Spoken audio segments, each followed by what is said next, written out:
अणुओं अणुओपाय का 11 सूत्र। प्रेक्षकाणी इंद्रियाणी।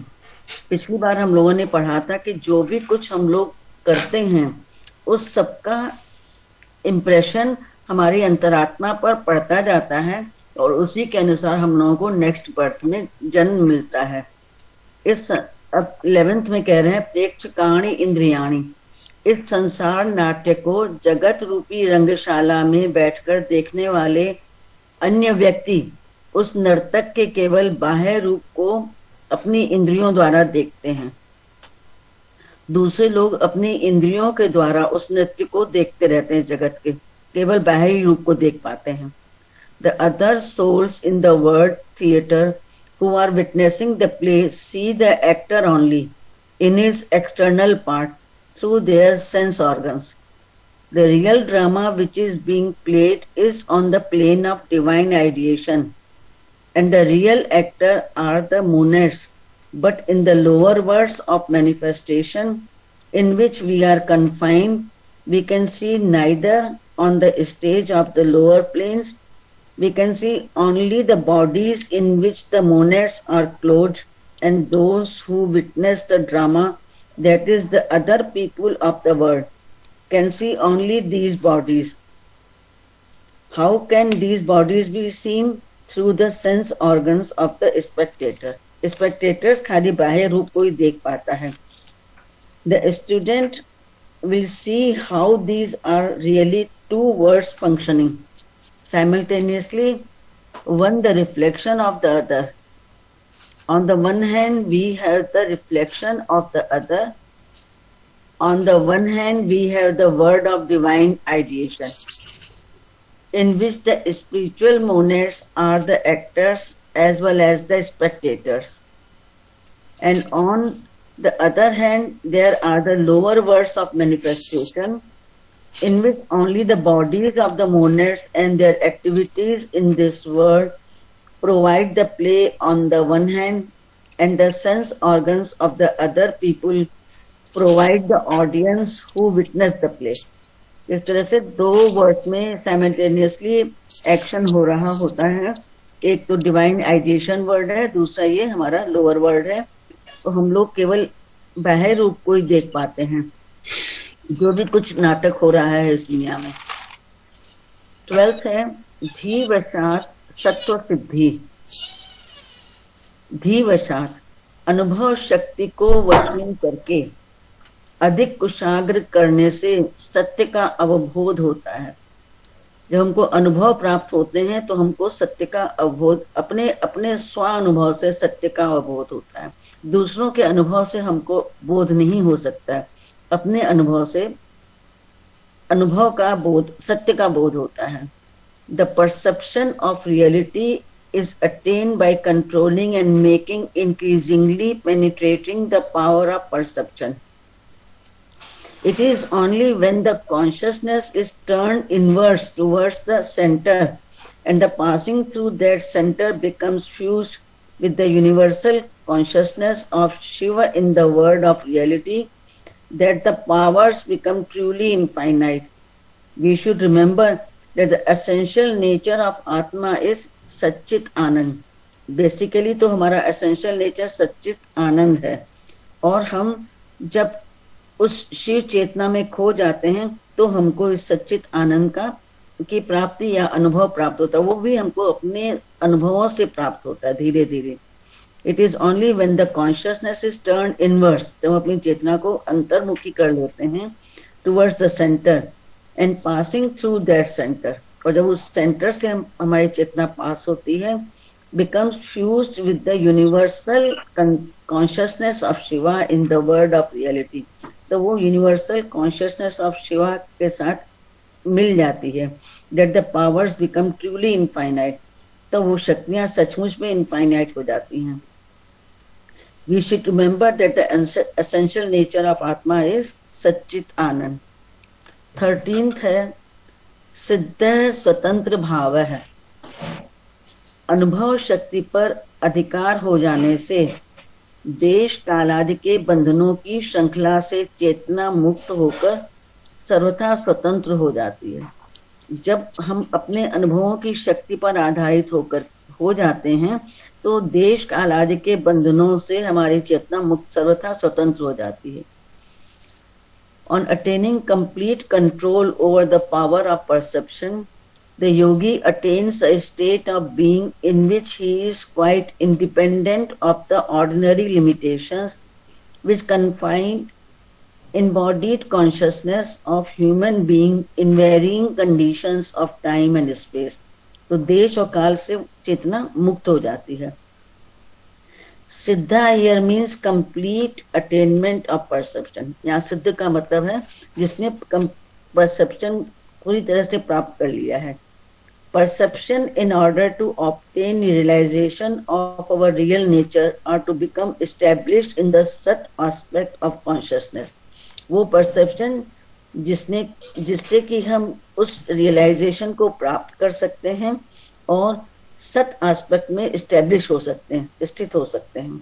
The yogi has to reverse the direction of consciousness and by making it turn inverse.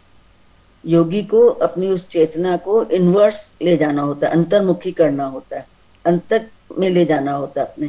When only the I consciousness in its purity remains, it is really this state of consciousness which makes him aware of the fact that he is pure chaitanya. तब यही चेतना की स्थिति उसको बताती है कि वो pure चैतन्य अवस्था है बेसिकली उसकी. 14th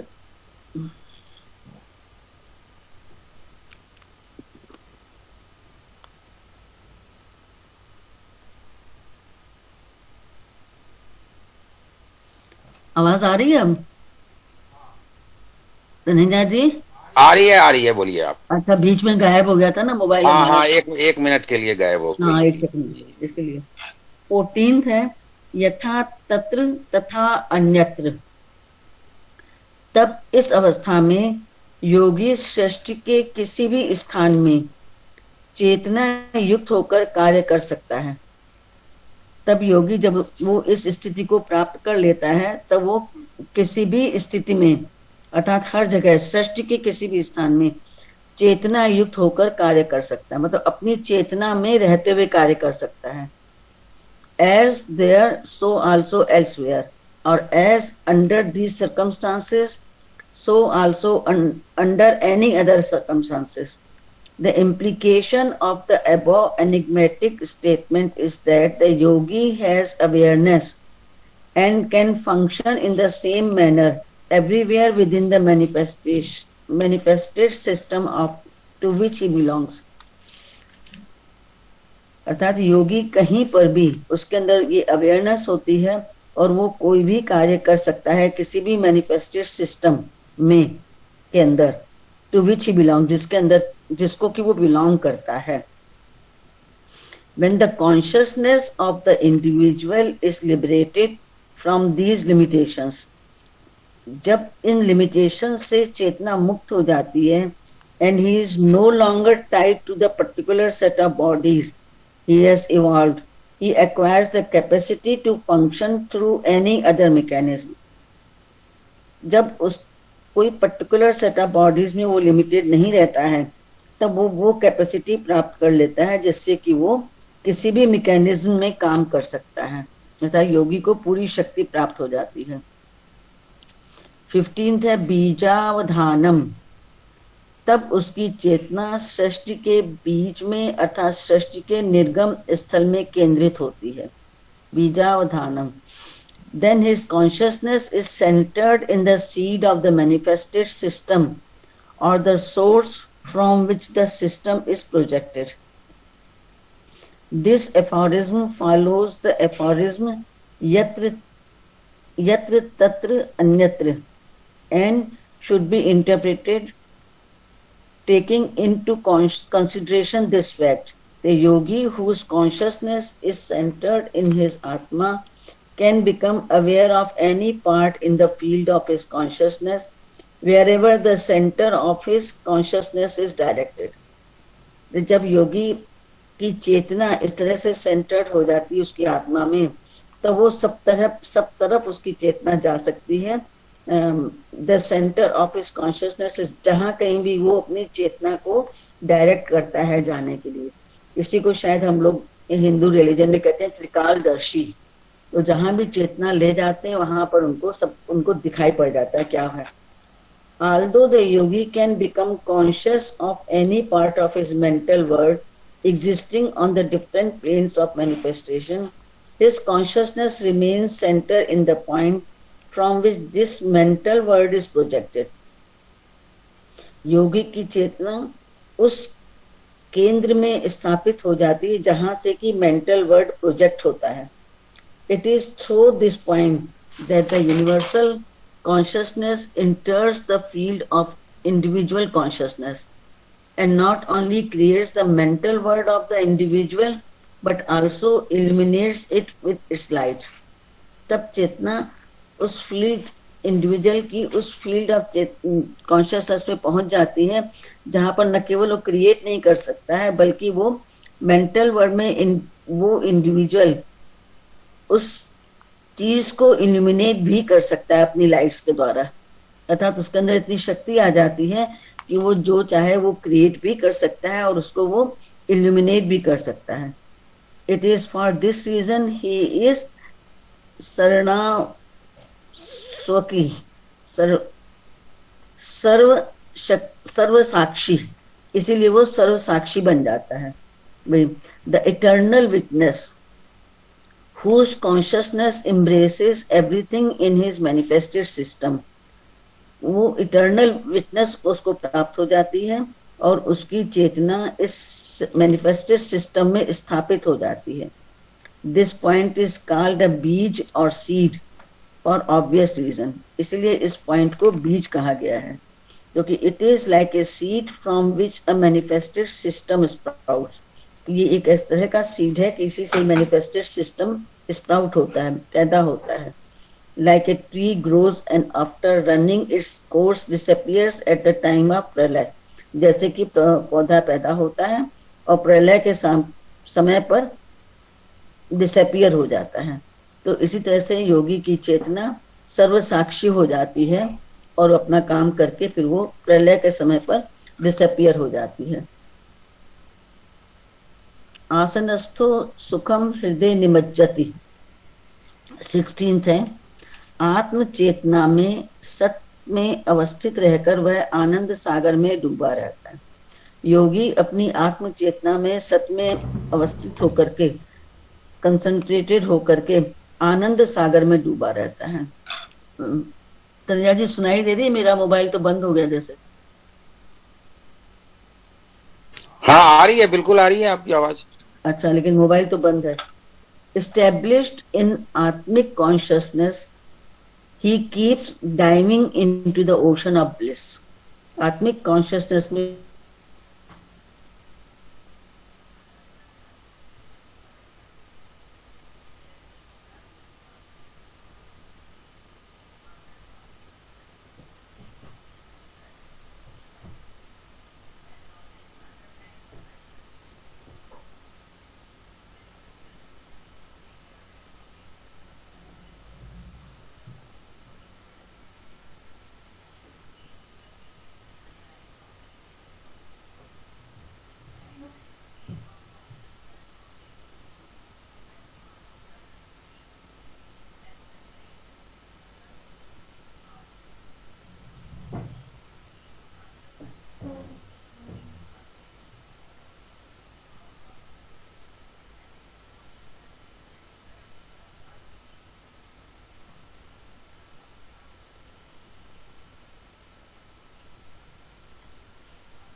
according to the measure of his capacity, which, though it may be tremendous, must still be limited. हालांकि जो भी कुछ उसको रिजल्ट्स अपनी इन कैपेसिटी से प्राप्त होते हैं, हालांकि बहुत ट्रिमेंडस होते हैं, लेकिन फिर भी लिमिटेड होते हैं. लिमिटेड शिव शक्ति के आगे तो लिमिटेड ही रहेंगे, क्योंकि वो तो असीम है. लेकिन योगी को भी बहुत कुछ पावर्स प्राप्त हो जाने के बाद भी वो सब कुछ, बट स्टिल बी लिमिटेड, वो लिमिटेड ही रहेंगी. In the present context, we are dealing with the intermediate stage in the unfoldment of consciousness and power. Consciousness और power की जो middle stage है, intermediate stage है, उसको हम deal कर रहे हैं. And the word swa therefore means the particular stage in which dhi has been mastered. But ultimate stage of self-realization has not yet been attained. यहाँ पर स्व का मतलब है, स्व और धी का मतलब है कि हमारी जो बुद्धि है वो पर्टिकुलर स्टेज तक तो पहुंच चुकी है, has been mastered, but the ultimate stage of self realization has not yet been attained. लेकिन सेल्फ रियलाइजेशन की अल्टीमेट स्टेट अभी प्राप्त नहीं हुई है. Such a yogi has the power of bringing about results according to the power which he has developed. तो ऐसे योगी को जो पावर्स उसने डेवलप कर ली हैं उन्हीं के अनुसार रिजल्ट्स प्राप्त हो जाता है. Which though tremendous are still not infinite.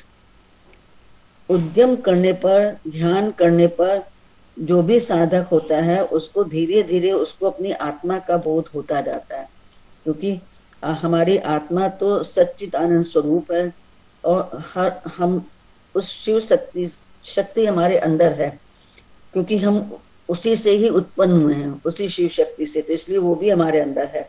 लेकिन ऐसे ही है जैसे राख के ऊपर अंगीठी जल रही है, ऊपर राख है तो नीचे जो अंगारे जल रहे हैं वो दिख नहीं रहे हैं. लेकिन धीरे धीरे जब उन राख को हटा देते हैं, अर्थात हम इल्यूजन्स को दूर कर देते हैं, तो हमको वो अपने अंदर के अंगारे, अपने अंदर की शक्ति नजर आने लगती है. हमको मीन्स योगी को. विद्या विनाशे जन्म विनाश है, 18 सूत्र है. विद्या विनाशे जन्म विनाश है. भ्रांति युक्त निम्न ज्ञान के विनाश से जन्म मृत्यु के चक्र का विनाश होता है. जब हमारे अंदर जो निम्न ज्ञान है वो समाप्त हो जाता है तो इस जन्म मृत्यु के चक्र का भी विनाश हो जाता है. जब तक हम निम्न ज्ञान में डूबे रहेंगे तो इस चक्र में चलते रहेंगे. 19th है. कवर्गादिषु माहेश्वराद्या पशु मातर है. कवर्गादिशु का मतलब है कि जो हम लोग साउंड प्रोड्यूस करते हैं बोल करके, जैसे कवर्ग, चवर्ग, तवर वगैरह से जो साउंड हमारे अंदर प्रोड्यूस होता है. Powers underline sounds of letters, कवर्ग, चवर्ग एक्सेट्रा. उसमें महेश्वरी, महेश्वरी आद्या शक्ति के लिए कहा गया. Maheshwari Adya which are derived from Maheshwar the cosmic logos and present in their integrated form in नाद. तो वो शक्ति जो कि महेश्वर से प्राप्त की गई है, ली गई है और इस नाद में इंटीग्रेटेड हो गई है. नाद में जो हम प्रोनाउंस कर रहे हैं वर्ड्स, उसमें आद्या, आद्या का मतलब है दिस रिफर्स टू आदि शक्ति, the ultimate potential divine power of Maheshwar. अब आगे कहते हैं पशु मात्र है. पशु मात्र है जनरली मीन्स, एंड पशु का मतलब तो जनरली एक एनिमल होता है, but in philosophy it is also used for human beings involved in worldly life. पशु मात्र का मतलब therefore refers to the divine power as the mother of human beings who keeps human beings in samsara so that they may evolve through experiences of various kinds and ultimately by gaining perfection become liberated and be one with her. मतलब वो दैवी शक्ति जो कि human beings को इस संसार में रखती है, जिससे कि वो अपने अनुभवों के द्वारा इवॉल्व कर सकें, बाय गेनिंग परफेक्शन, और परफेक्ट हो सकें अपने अनुभवों के द्वारा. तो इसका फिर से पढ़ते हैं. मुक्ति प्राप्त के पूर्व उसकी परीक्षा अवश्य ही लेने वाली शक्तियों से योगी को सावधान रहना चाहिए. ये महेश्वर या आदि शक्ति की शक्तियां हैं जो कवर्गादि वर्णों में निहित हैं और षष्ठ क्रिया में माया आदि के उच्च कार्य करती रहती हैं, भ्रांति के भी उच्च कार्य करती रहती हैं, जिससे कि वो अपने मानवों का परीक्षा भी लेती रहती हैं। षष्ठ क्रिया में भ्रांति आदि के उच्च कार्य करती रहती हैं। The yogi should be aware of the powers which invariably test him before liberation can take place. Liberate होने से पहले योगी का टेस्ट होना बहुत आवश्यक होता है और उसको उस टेस्ट में पास होना होता है, योगी को उससे निकलना होता है। These are powers of Maheshwar और Adishakti are inherent in the sounds of letters। ये महेश्वर या आदिशक्ति की पावर्स हैं जो कि लेटर्स के साउंड में निहित हैं। And perform the highest function of creation, producing illusion etc। और हाईएस्ट क्रिएशन के हाईएस्ट फंक्शन को परफॉर्म करती हैं। ये जो हमारे अंदर साउंड, इसको मंत्र विद्या में और डिटेल में समझाया गया है, लेकिन यहाँ पर कह रहे हैं कि हम जो साउंड निकालते हैं उसी से ही क्रिएशन होता है। और no one can be allowed to pass through the portals of the innermost shrine of holiness, क्योंकि इनर मोस्ट श्राइन ऑफ जो होलीनेस है उससे निकल जाने के लिए किसी को भी परमिशन नहीं है, जब तक कि वो अपनी सब कमजोरियों से जीत नहीं जाता, अपनी सब कमजोरियों को जीत नहीं जाता है। Innermost sign of holiness with any kind of weaknesses और inadequacies lest he may betray the unlimited divine powers. अगर किसी कमजोरियों से निकाल दिया जाता है तो ऐसा न हो कि वो डिवाइन पावर्स को भी धोखा दे जाए। It is well known that sound, nada, in its mystic sense, is the basis of the manifested universe. Nad Brahma. Sounds have definite powers. 20th है त्रिषु चतुर्थम तैलवदासेचम। चेतना की इतनी उच्च अवस्था की प्राप्ति के पश्चात भी कहीं अधः पतन न हो जाए, इसलिए योगी को अपनी तीनों जागृत, स्वप्न और सुषुप्ति चेतनाओं में निरंतर चतुर्थ अर्थात तुर्यावस्था को प्राप्त करने के पश्चात भी बनाए रखने का प्रयत्न करते रहना चाहिए। इसलिए योगी को अपनी तुर्यावस्था को बनाए रखना है अपने अंदर। The above aphorism states in metaphorical language that the yogi should make constant efforts to maintain the turya or the fourth state of consciousness in the background of the lower states, so that he does not get involved again in the illusions of the lower world। इसलिए उसको तुर्यावस्था में की स्थिति को बना के रखना है, लोअर वर्ड्स में रहते हुए भी ऐसा ना हो कि वो फिर से लोअर वर्ड्स में के इल्यूजन्स में फंस जाए। This Turya state is the Atmic state of consciousness in which there is partial awareness of reality। ये तुर्या स्टेट वो आत्मिक स्टेट, चेतना की वो आत्मिक स्टेट है जिससे कि रियलिटी की पार्शियल अवेयरनेस हो जाती है। But owing to centralisation of pure consciousness it is not completely free from the subtlest illusions and limitations of manifestation।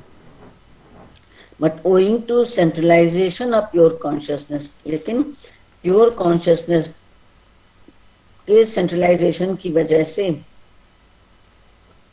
it is not completely free from the subtlest illusions। ये subtlest illusions से free नहीं हो पाई है अभी चेतना। and limitations of manifestation के limitation से अभी पूरी तरीके से फ्री नहीं हो पाई है। This